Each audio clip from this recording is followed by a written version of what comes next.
I read Wretch by Eric LaRocca, which is his release that comes out in 2026, I think. And this is actually the first Eric LaRocca book that I've read, but I've since gone on to read a few others.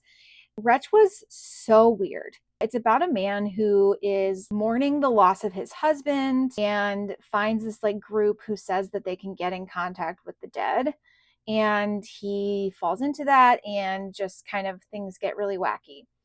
I liked the way that this book ended. It was super, super weird. I always like that in a horror, especially in just like a weird horror.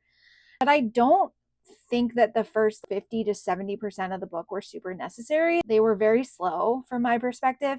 And I don't feel like we really got to the meat of the plot until that 70-ish% mark. So that I did have an issue with. The male narrator, main character, his name is Simeon, super unlikable, and also like written in a very feminine way. There were times when I had to remind myself, like, no, this is a male narrator.